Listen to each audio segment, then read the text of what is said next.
Bonsoir à toutes et à tous. Cette semaine va être une semaine importante sur la chaîne, une semaine décisive avec des vidéos qui comptent véritablement. Je vous ai teasé tout ça sur les réseaux sociaux depuis plusieurs jours, depuis plusieurs semaines. Comme je vous l'ai dit, je m'attends à des réactions virulentes de la part de certains, je m'attends à des désabonnements, je m'attends à des commentaires pas toujours très agréables à lire. Je les lirai, je répondrai à tous ceux qui sont polis, je bloquerai tous ceux qui sont insultants. Mais parfois, il faut savoir faire des vidéos qui comptent et des sujets réels. J'adore parler de divertissement. Et quand il y a du bon Marvel, vous verrez que je vous parlerai de Marvel, notamment Secret Invasion, mais peu importe. Quand il y a du bon Marvel, du bon DC Comics ou de bons blockbusters qui sont de qualité, je me régale de vous en parler. Je me régale de vous parler de gaming et à l'avenir, on en parlera de plus en plus, d'adaptation de jeux vidéo, de faire des lives avec les copains. Et tout ça autour d'œuvres qui sont de la fiction, qui sont parfois des films un peu d'auteur, d'autres fois des gros blockbusters. Tout ça est très intéressant et mes avis sont toujours subjectifs et personnels parce que il s'agit d'œuvres imaginaires. Ce que je voulais faire cette semaine, ce sont des vidéos qui comptent. Et si je ne devais garder que 3 vidéos cette semaine, 3 vidéos sur la chaîne, ce seraient les vidéos de cette semaine. Il y en aura 4. À la fin de la semaine, vous aurez enfin la critique de Vaincre ou Mourir que je devais faire en début du mois de juillet. Je fais le rattrapage maintenant. Mais les 3 vidéos qu'il va y avoir cette semaine, lundi, mercredi, vendredi, c'est des vidéos sur des sujets casse-gueule. C'est sur des sujets très importants et je peux vous dire que je m'y suis repris à plusieurs fois. J'ai longuement réfléchi à ce que j'allais dire pour pas tomber dans la diffamation et la calomnie parce qu'on va parler quand même de pédophilie et de choses comme ça. Pour vraiment faire très attention. Et donc, aujourd'hui, je vais vous parler de Sound of Freedom. Les 3 films dont je vais vous parler cette semaine sont reliés par une même thématique. Protéger les enfants et protéger la vie. La vie des enfants, mais pas seulement, mais particulièrement la vie des enfants. Des tout petits enfants et jusqu'à ce qu'ils soient en âge de se protéger eux-mêmes. On commence par Sound of Freedom. Ça n'est pas la critique du film parce qu'il n'est pas encore disponible chez nous légalement. J'ai eu la chance de le voir. Parce qu'à un moment donné, il était disponible sur Odyssey. Il a été enlevé sur la plateforme Odyssey, parce que j'ai un compte sur la plateforme Odyssey. Depuis, il a été enlevé. On a été plusieurs à le voir de plein de moyens différents. Mais tant que le film n'est pas disponible légalement en France, je ne vous en ferai pas une critique. Quand ce sera le cas, je le ferai et probablement même que s'il est disponible en DVD Blu-ray, j'achèterai un des deux et je vous montrerai et je vous parlerai un petit peu des bonus, de tout ce qu'il y a dedans.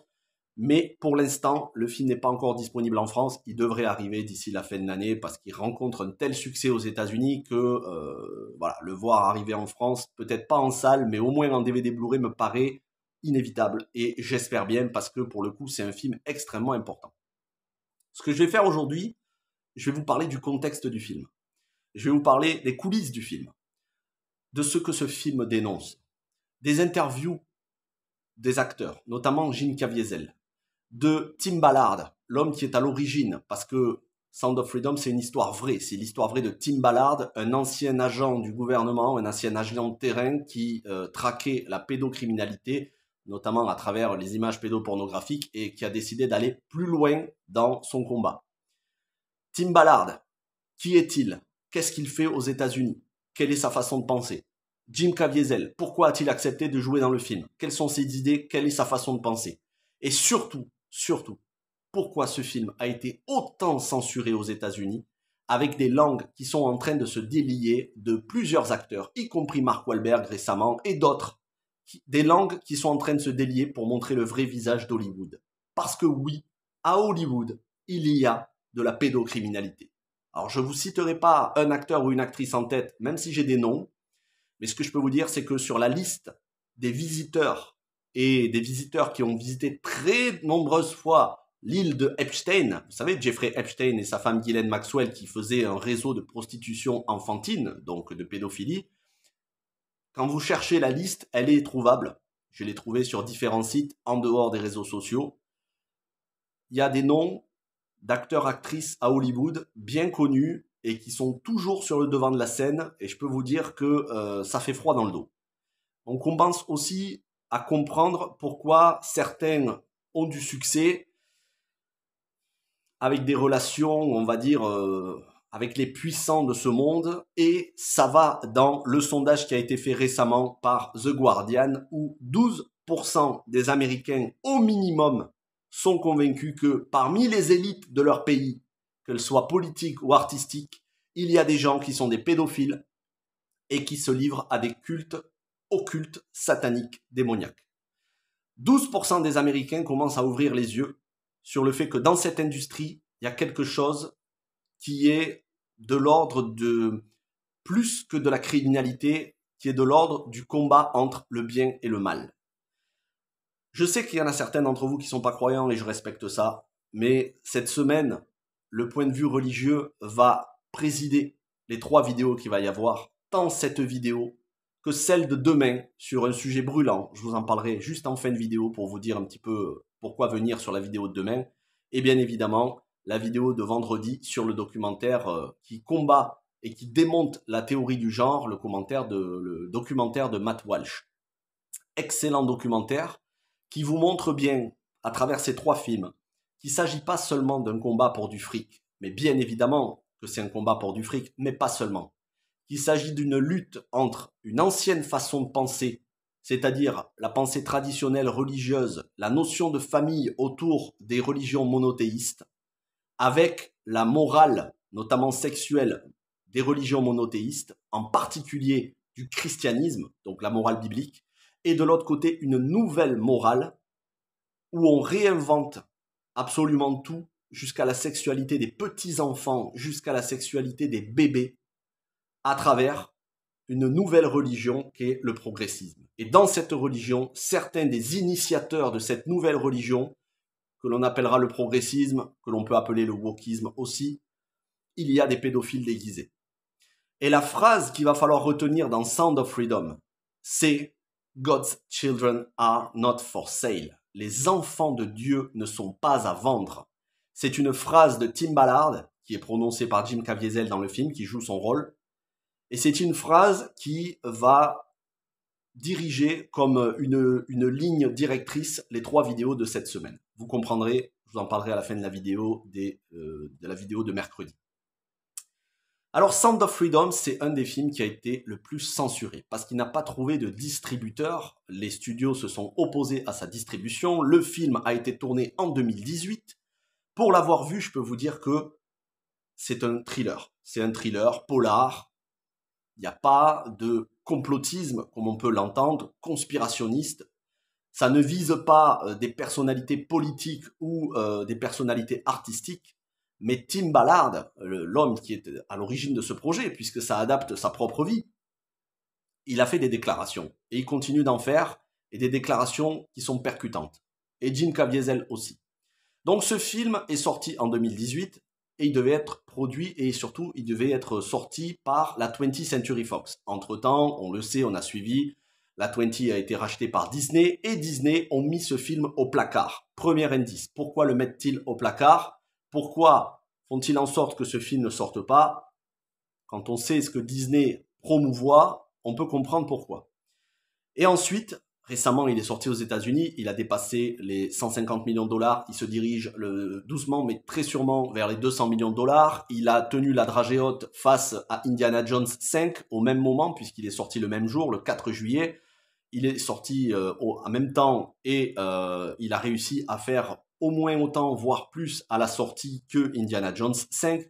Mais bien évidemment qu'avec le peu de promotion et surtout en ne sortant pas dans les salles grâce à un gros studio, il a beaucoup plus de difficultés.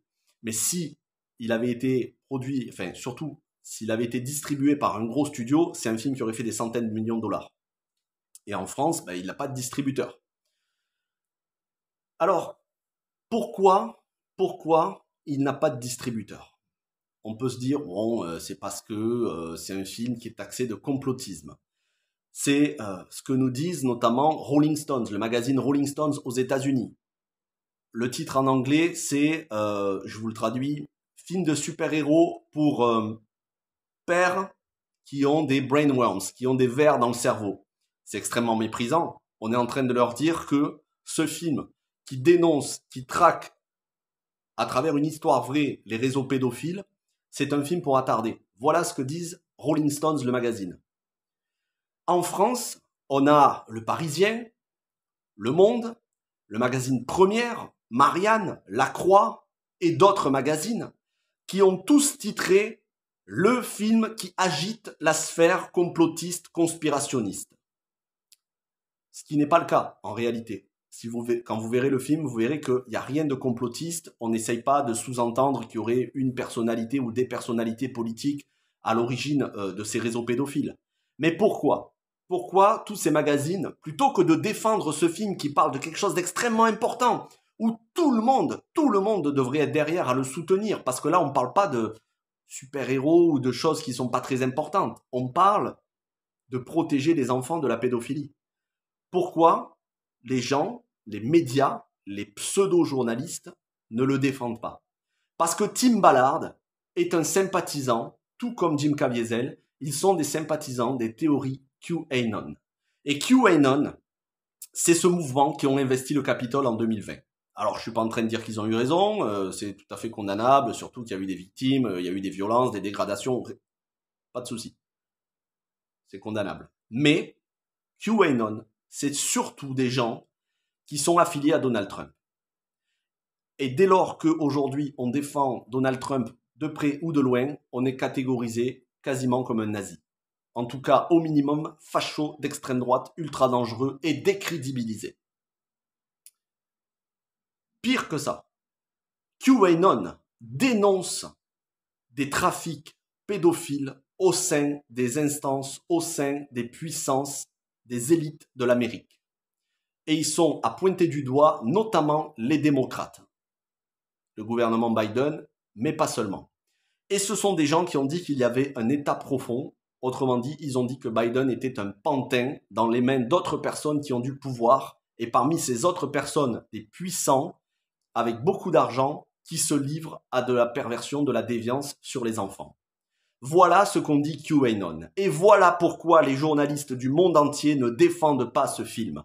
Parce que plutôt que de s'attarder sur le problème principal que dénonce le film, c'est-à-dire le kidnapping d'enfants, ils préfèrent taxer le film de complotisme d'extrême droite, de film imaginaire, de film pas du tout réaliste, alors que c'est une histoire vraie, et même à la fin du film, vous avez des images d'archives de ce qui s'est réellement passé. Mais voilà, ça n'est pas ce que retiennent les journalistes, parce qu'ils sont dans une telle idée anti-conservatrice, anti-valeurs conservatrices, que même les combats les plus importants, ils préfèrent les passer sous silence.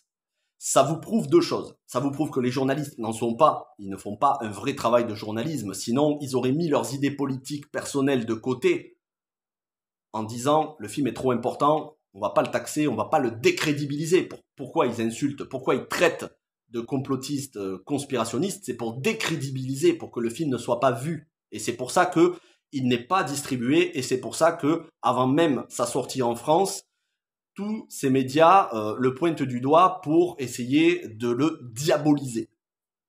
Ça, c'est la première chose. Ces journalistes n'en sont pas, et ils ne font pas un travail de journaliste. Mais la deuxième chose, et qui est quand même le plus grave, c'est que parmi Hollywood, et comme je vous le disais il y a quelques minutes, les langues sont en train de se délier chez certains acteurs qui sont des chrétiens fervents, convaincus, peut-être mormons, peut-être catholiques, peut-être d'autres religions chrétiennes. Ces acteurs sont en train de dire, oui, il y a quelque chose de démoniaque à Hollywood. Il y a une idéologie démoniaque à Hollywood. Il y a des rites qui se pratiquent. Il y a des réseaux de pédocriminalité. Il y a une sursexualisation des enfants. Il y a une manipulation des enfants à des fins déviantes. Et c'est ce qu'a pointé du doigt Tim Ballard et Jim Caviezel. Jim Caviezel qui a dit que ce rôle de Tim Ballard a été le meilleur rôle qu'il ait eu à jouer depuis La Passion du Christ de Mel Gibson. Mel Gibson qui a aussi encouragé à aller voir ce film. Mel Gibson, avec malheureusement le passé sulfureux qu'il a pu avoir, traité d'antisémite pour avoir sorti La Passion du Christ, où il montrait les Juifs comme les assassins de Jésus, ce qui est la stricte réalité historique, et malheureusement certains déboires à cause de l'alcoolisme, fait que Mel Gibson a été longtemps pointé du doigt et mis à l'écart d'Hollywood. Et il a encore, même si depuis il est revenu, il a encore cette on va dire, cette réputation un peu sulfureuse à Hollywood. Et donc, il n'est pas toujours pris au sérieux quand il défend quelque chose. Et en plus, c'est un catholique convaincu, un catholique, je ne sais plus s'il est catholique ou protestant, je crois qu'il est catholique, mais peu importe. C'est un chrétien convaincu. Et donc ça, c'est vu, on va dire, d'une manière un petit peu condescendante et moqueuse. De manière générale, aux États-Unis, jusqu'à présent, ça n'est plus le cas, mais jusqu'à présent, il y avait une liberté de culte assez grande. Maintenant, les chrétiens sont pointés du doigt, comme en France d'ailleurs. Même si en France, il y a toujours eu moins de liberté de culte qu'aux États-Unis.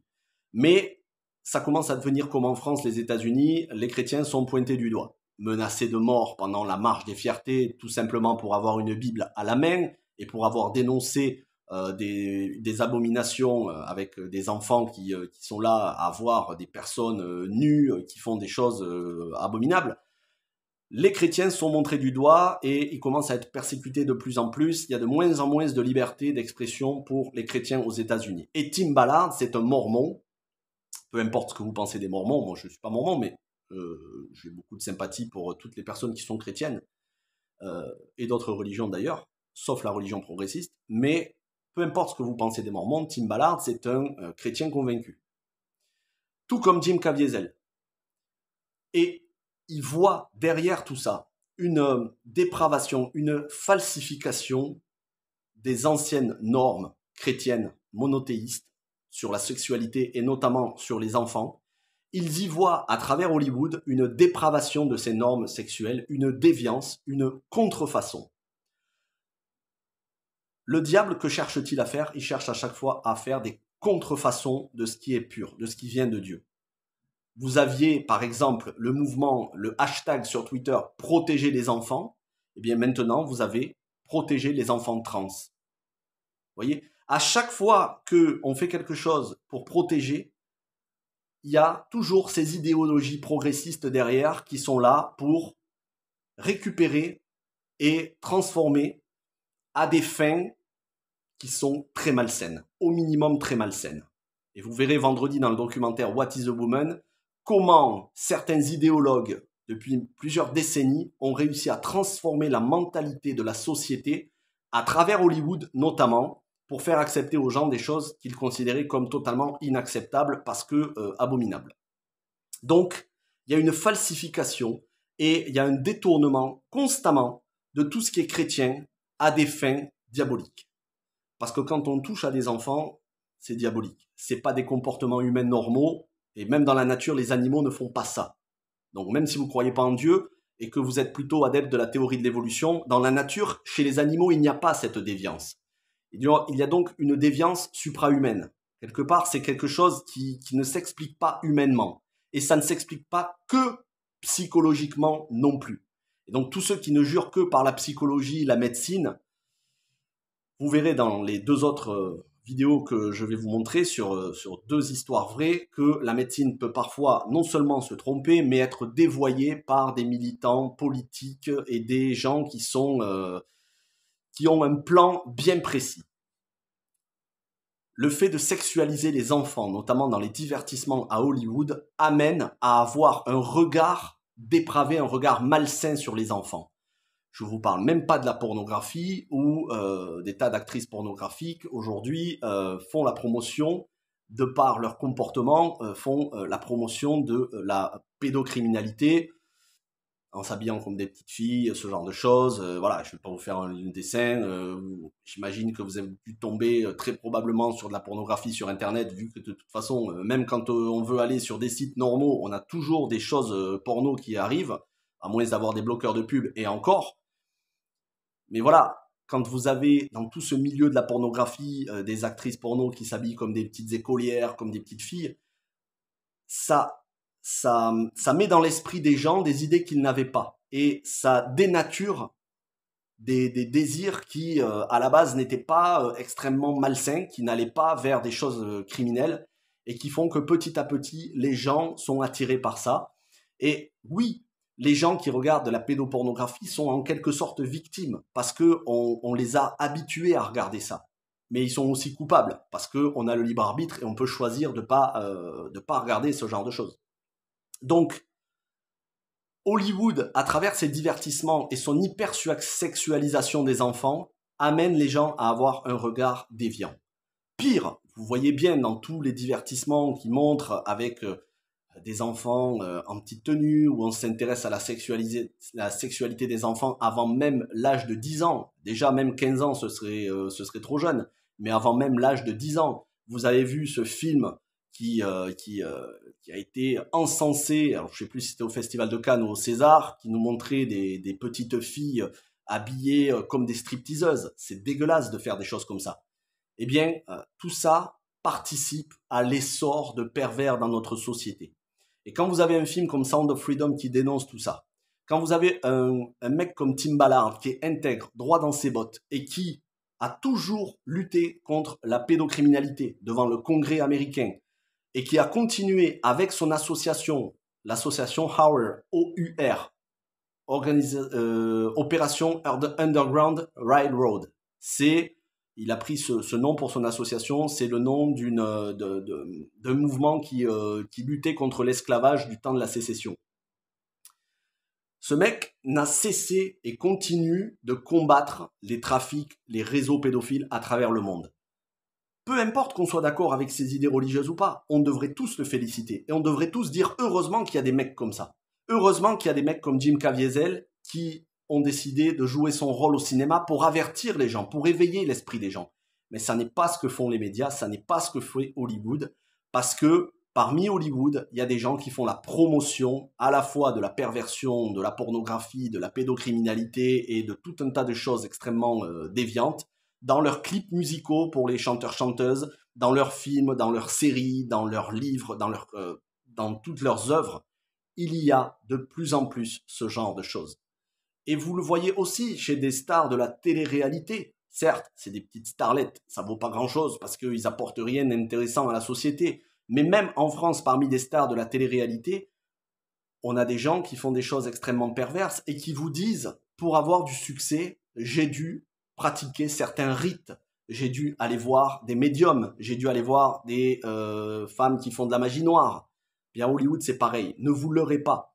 Magie noire, spiritisme, tout ça est relié à une hypersexualisation des enfants dans le but d'en faire des proies faciles pour les réseaux pédophiles. Réseaux pédophiles qui sont cautionnés par certaines stars hollywoodiennes, réseaux pédophiles dans lesquels se rendent des hommes et des femmes politiques de tous bords, mais particulièrement chez les progressistes démocrates, réseaux pédophiles qu'on se doit de dénoncer et de combattre. Alors 12% des Américains qui commencent à ouvrir les yeux et qui forcément vont être traités de complotistes parce que ceux qui sont aux manettes, ce sont ceux qui sont les plus déviants et ce sont ceux qui ont le plus d'influence pour l'instant sur la population américaine et le reste de la population, notamment à travers les œuvres artistiques. Mais 12% des gens qui vont continuer de se faire traiter de complotistes, conspirationnistes, fascistes, homophobes, transphobes, tout ce que vous voulez, 12% des gens qui commencent à ouvrir les yeux sur la réalité de la pédocriminalité et donc de ces réseaux pédophiles et satanistes à la fois à Hollywood et dans la classe politique américaine. 12% c'est bien, ça suffira pas pour sauver l'Amérique et pour sauver le reste du monde, mais 12% c'est quand même pas mal et il est vraiment grand temps que vous arrêtiez d'avoir cette pression sur complotistes, conspirationnistes, homophobes, transphobes. Aujourd'hui, quand on veut faire taire quelqu'un, on le traite de complotiste, on l'a vu, ça s'est passé pendant la pandémie. On traite les gens de complotistes et on les blacklist et ils n'ont plus le droit de parler. Quoi que ce soit qu'ils disent, ce sera forcément non crédible. Arrêtez d'avoir peur du qu'en dira-t-on, d'avoir peur de la pression du groupe, de la pression de la foule, de la pression du grand nombre.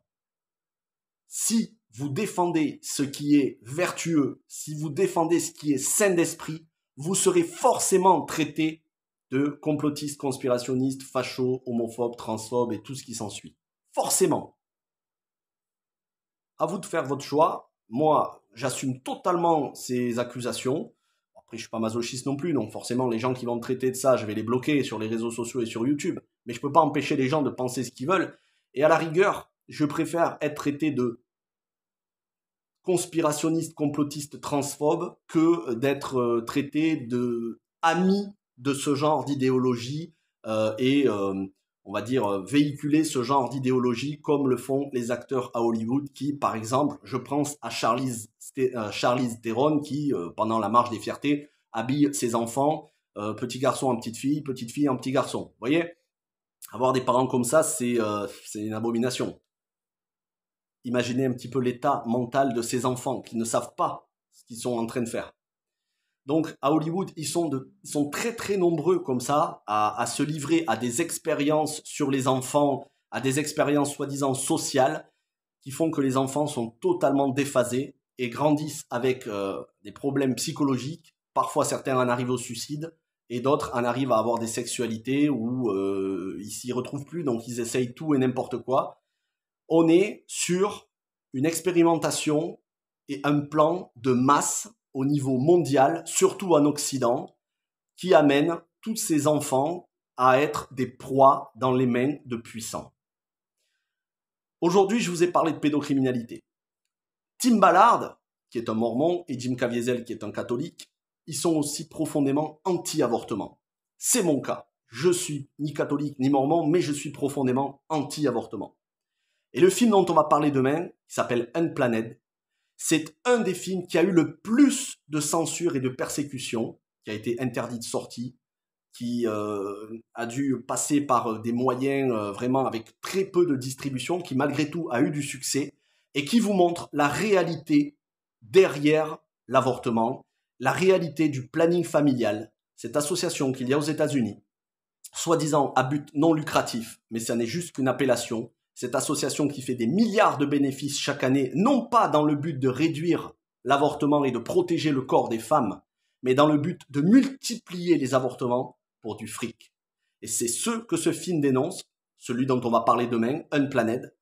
Unplanned qui est une histoire vraie, l'histoire de Ashley Johnson, une femme qui pensait bien faire en étant une directrice d'une clinique pro-avortement, et qui a vu la réalité de ces choses, qui a vu des choses qui l'ont profondément changé et qui a décidé de combattre aux côtés des pro-life aux États-Unis, des pro-vie. On en parlera demain. C'est la vidéo la plus casse-gueule que je pourrais faire sur la chaîne. Moi, j'assume totalement d'être non seulement contre la pédophilie, mais aussi de protéger la vie des enfants depuis leur conception dans le ventre de leur mère. J'assume totalement d'être anti-avortement. Je sais que ça plaira pas à certains qui vont dire c'est un choix personnel. Malheureusement, ceux qui disent ça, il y en a beaucoup qui ont été trompés. On leur a dit que la vie ne commençait pas quand la cellule était fécondée, et on se retrouve aux États-Unis à avoir des militantes féministes qui militent pour pouvoir avorter au-delà de 6 mois de grossesse, ce qui en soi est inhumain. Déjà même 6 mois c'est inhumain, au-delà de 6 mois là c'est... j'ai pas les mots. Donc demain on va parler de ce film Unplanned, une histoire vraie, des événements qui se sont réellement passés. Dans ce film qui est disponible sur YouTube, je vous mettrai le lien dans la description dans la vidéo de demain, il est disponible gratuitement en visionnage sur YouTube. Vous verrez qu'il y a des personnes, et elles sont citées, le nom est cité dans le film, des personnes qui sont derrière ces cliniques d'avortement, des personnes qui sont très connues, ultra connues dans le monde entier, des multimilliardaires, des puissants de ce monde. Et vous verrez que c'est pas pour rien que je fais ces 3 films, parce que ce sont les mêmes personnes, les mêmes élites qui sont derrière à la fois le planning familial, derrière le pro-avortement, derrière la théorie du genre, et qui sont complaisants vis-à-vis de la sexualisation des enfants qui peuvent mener à ce que Sound of Freedom dénonce. Aujourd'hui, c'était la protection des enfants vis-à-vis de la pédophilie. Demain, ce sera un film qui dénonce la réalité de l'avortement.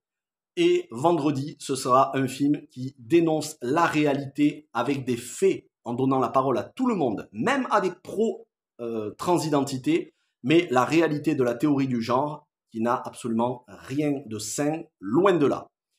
Je vous l'ai dit, ce sont des vidéos casse-gueule, mais je veux que le monde sache, quand je dis le monde, je veux que les gens, tout le monde qui passe sur la chaîne, je veux que vous sachiez à quoi vous en tenir. Ça n'est pas une chaîne progressiste, ça n'est pas une chaîne complaisante avec les milieux arc-en-ciel, ça n'est pas une chaîne complaisante vis-à-vis de toute la perversion qu'il y a à Hollywood, Ça n'est pas une chaîne complaisante avec le planning familial et les féministes qui nous sortent toujours plus de choses inhumaines dans leur raisonnement parfois, pour certaines.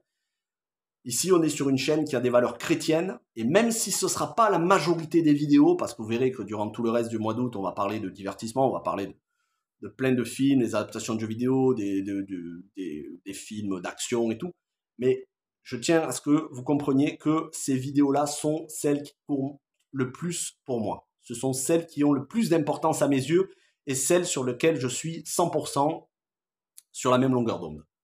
Voilà, donc je suis sur la même longueur d'onde que Tim Ballard et Jim Caviezel. Je suis sur la même longueur d'onde que cette femme qui autrefois travaillait dans une clinique pour avortement et qui a décidé de combattre cela. Oui, c'est ça, elle est devenue anti-avortement. Et je suis sur la même longueur d'onde que le journaliste Matt Walsh, traité bien évidemment de facho d'extrême droite, qui dénonce la théorie du genre. Je suis sur la même longueur d'onde que ces gens-là, même si moi je n'adhère à aucun parti politique. Mais je suis fier de ne pas faire partie des gens qui sont complaisants et des gens qui vous sortent le pire raisonnement qui soit, à savoir, en parlant des progressistes, ces gens-là ne font de mal à personne, il faut arrêter. Non, ces gens-là font du mal, non seulement aux enfants, mais à la société tout entière. Attention, c'est pas une raison pour s'en prendre violemment à eux. Moi, je vous encourage toujours à ne pas ni insulter, ni être violent, mais être ferme, rejeter catégoriquement, même si vous devez avoir une réputation de homophobe, transphobe, facho, que sais-je encore. De toute façon, aujourd'hui, c'est tellement facile de se faire traiter de facho. Parfois, facho, y a même des gens qui combattent le racisme qui sont traités de facho. Donc, vous voyez, ce mot n'a plus vraiment d'importance aujourd'hui. Il a été tellement galvaudé. En tout cas, restez droit dans vos bottes. N'ayez pas peur. Il faut résister à cette mentalité de banalisation, de la perversion et de la déviance. Merci d'avoir regardé cette vidéo. Je sais qu'elle était longue. Elles ne seront pas toujours aussi longues, mais cette semaine, oui. On se donne rendez-vous mercredi soir pour ce film Unplanned. Je vous mettrai mercredi soir le lien du film YouTube dans la description. C'est un film qui est disponible en DVD, qui est sorti aux États-Unis dans certains cinémas, qui chez nous en France est sorti sur C8 et qui s'est très très vite fait taclé par le CSA. Il y a eu des plaintes vis-à-vis du film, comme quoi c'était un film de propagande et qu'il fallait l'interdire. Ben vous verrez que ce film est loin d'être aussi dangereux qu'il n'y paraît, et que ce film dont on va parler mercredi ne juge pas les femmes, il ne culpabilise pas, il ne traite pas de femmes, de monstres, les femmes qui ont avorté, c'est pas le but. Mais par contre, il montre la réalité des gens qui sont derrière cette idéologie depuis des décennies, qui manipulent les femmes en les trompant. Et on en parlera mercredi soir. C'est probablement la vidéo qui me tient le plus à cœur. Merci d'avoir regardé cette vidéo, je serai très vigilant. Tous ceux qui seront respectueux, je vous répondrai gentiment. Tous ceux qui ne seront pas respectueux, je vous bloquerai et je supprimerai vos commentaires. Je ne doute pas que parmi mes abonnés, vous êtes des gens respectueux et ouverts d'esprit. Même ceux qui ne sont pas d'accord avec moi, je ne vois pas trop comment on pourrait ne pas être d'accord avec un film qui dénonce la pédophilie, mais même ceux qui trouvent que j'exagérerai, voilà. Restez respectueux et puis partagez la vidéo, c'est le plus important. Il faut qu'elle soit vue un maximum de fois parce que ce genre de sujet, il y en a peu qui en parlent. Merci à vous, portez-vous bien. Ciao tout le monde.